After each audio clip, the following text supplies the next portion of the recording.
Halo semua, balik lagi di channel Toraokun. Sebelum pembahasannya dimulai, silahkan klik tombol subscribe dan aktifkan lonceng notifikasinya supaya kalian gak ketinggalan info dan teori terbaru seputar One Piece. Buat kalian yang mau informasi tambahan soal SBS atau databook, kalian bisa follow Instagram Toraokun. Di sana admin akan memposting soal SBS, databook, dan berbagai teori singkat. Sekarang lanjut ke pembahasan. Bocoran One Piece Chapter 1115 telah muncul di berbagai forum. Dalam video kali ini, channel Toraokun akan menjelaskan berbagai hal menarik pada chapter kali ini. Siaran dari Vegapunk masih terus berlanjut dan terlihat ada semakin banyak orang di seluruh dunia yang bereaksi terhadap siaran tersebut. Sang ilmuwan jenius itu memang bertujuan untuk membuat rekamannya tersiar sampai ke seluruh penjuru dunia agar publik bisa mengetahui kebenaran yang hendak dia sampaikan. Sampai sejauh ini, rencana dari Vegapunk masih berjalan dengan mulus karena Gorosei tidak tahu di mana sumber siaran itu sehingga mereka tidak bisa menghentikannya. Dalam siaran tersebut, Vegapunk mengatakan bahwa poneglyph yang tersebar ke seluruh dunia pada umumnya mencatat tentang sejarah pertempuran besar dalam abad kekosongan. Jadi, semakin jelas bahwa ada perang yang luar biasa selama abad itu. Pemerintah dunia tidak ingin publik mengetahui tentang perang tersebut, sehingga segala bentuk penelitian terhadap poneglyph sangat dilarang keras. Siapa saja yang mencoba meneliti poneglyph akan dianggap berbuat kejahatan besar. Untung saja tetap ada orang-orang yang melakukan hal tersebut, seperti para sarjana Ohara dan Vegapunk, sehingga kebenaran sejarah satu persatu akan terungkap. Vegapunk pun lanjut menjelaskan mengenai pertempuran besar dalam abad kekosongan itu. Pertempuran tersebut merupakan perang antara dua ideologi dari dua pihak yang berbeda. Dua ideologi di sini tentu merujuk kepada ide pihak kerajaan kuno dan ide pihak 20 kerajaan. Menariknya, Vegapunk berkata dia tidak bisa menyimpulkan siapa yang benar dan siapa yang salah di antara mereka.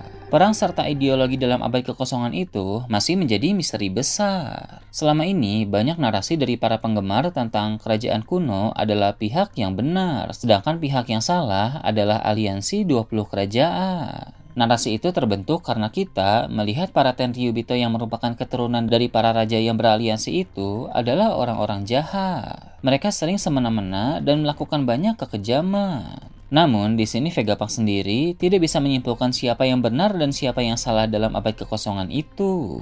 Hal tersebut pun membuat konflik yang terjadi pada masa lalu itu menjadi semakin menarik dan misterius, karena kita akan mulai bertanya-tanya apa sebenarnya ideologi dari pihak kerajaan kuno dan apa sebenarnya ideologi dari pihak aliansi 20 kerajaan, sampai-sampai perang besar terjadi di antara mereka.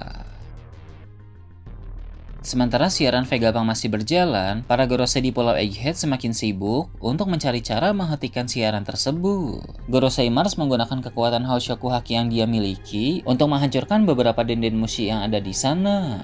Dia berharap salah satu dari denden mushi yang hancur itu adalah Haishin Denden Mushi yang menjadi sumber siaran dari Vegapunk. Namun, usaha dari Mars sia-sia saja karena Haishin Denden Mushi tidak ada di dekatnya, melainkan tersembunyi di suatu tempat yang masih misterius.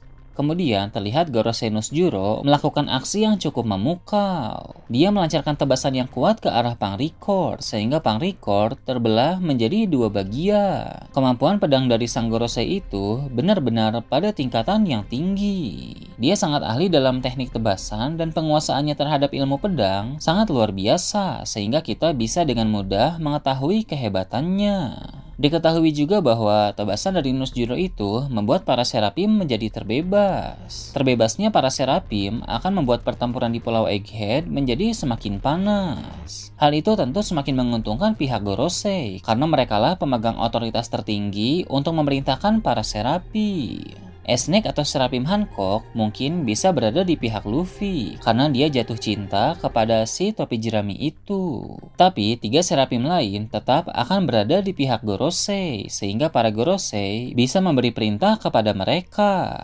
Untuk melawan bajak laut topi jerami, kekuatan dari Gorosei sebenarnya sudah lebih dari cukup. Tidak perlu bantuan dari Serapi. Sebab sampai sejauh ini, bahkan Luffy dalam mode Gear 5 sekalipun sangat kesulitan dalam menghadapi Gorosei Warkuri. Maka sepertinya perintah dari Gorosei kepada para Serapim nanti adalah untuk membantu mencari di mana Haishin Dendenmushi berada, karena siaran dari Vegapunk masih harus dihentikan sebelum lebih banyak kebenaran yang dia ungkap. Sementara berbagai kekacauan berlangsung di Pulau Egghead, siaran Vegapunk kembali disorot. Sang ilmuwan itu berkata bahwa Joy Boy kalah dalam pertempuran yang terjadi pada abad kekosongan. Kekalahan dari Joy Boy pun menjadi akhir dari abad tersebut. Apakah yang mengalahkan Joy Boy adalah Im Sama, Gorosei, atau para raja dalam aliansi masih belum diketahui. Namun, kekalahan dari sang Joy Boy itu semakin menegaskan bahwa kekuatan para musuh memang luar biasa. Selain itu, terungkap juga bahwa perang besar yang terjadi membawa dampak yang besar pula bagi dunia pada masa lalu. Keadaan dunia menjadi berubah, dan benua yang ada 1000 tahun lalu tenggelam akibat ketinggian air laut yang naik 200 meter. Jadi, keadaan bumi di dunia One Piece 1000 tahun yang lalu berbeda dengan keadaan bumi yang kita kenal sekarang ini. Setelah abad kekosongan, makhluk hidup hanya tinggal di bagian yang tersisa dari benua yang tenggelam itu. Pada saat ini saja, daratan yang ada di dunia One Piece sangat besar, walau terbagi menjadi banyak bagian. Jadi, bisa kita bayangkan betapa besarnya daratan 1000 tahun lalu sebelum benua tenggelam. Dengan adanya informasi ini, maka penjelasan paling masuk akal mengapa lokasi dari kerajaan kuno sekarang ini tidak diketahui, karena negeri itu telah tenggelam. Selain kerajaan kuno, pasti banyak lagi negeri-negeri yang tenggelam bersama benua pada abad kekosongan itu. Bisa dibilang, apa yang ada sekarang hanyalah sisa-sisa dari dunia yang sebenarnya. Itu berarti penjara bawah laut Impel Down juga pada awalnya bukan penjara bawah laut. Itu adalah penjara biasa yang menjulang tinggi, namun karena air laut naik 200 meter, penjara itu pun tenggelam dan mulai disebut sebagai penjara bawah laut Impel Down. Dalam siarannya, Vegapunk juga berkata bahwa perang sebenarnya masih belum berakhir. Dia pun mengungkapkan bahwa senjata kuno akan memainkan peran signifikan dalam perang ini.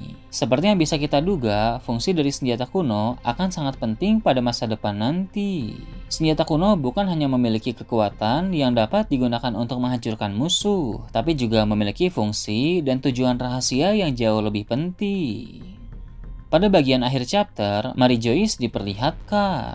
Di sana ada Im Sama yang sedang mendengar siaran Vegapunk. Siluet dari wajah sang pemimpin tertinggi pemerintah dunia itu kini diperlihatkan. Walau Im Sama sudah berkali-kali muncul, tapi lagi-lagi Eiichiro Oda masih menampilkan sebatas siluet atau bayangannya saja. Eiichiro Oda benar-benar menjaga kerahasiaan dari wujud sang musuh terbesar itu.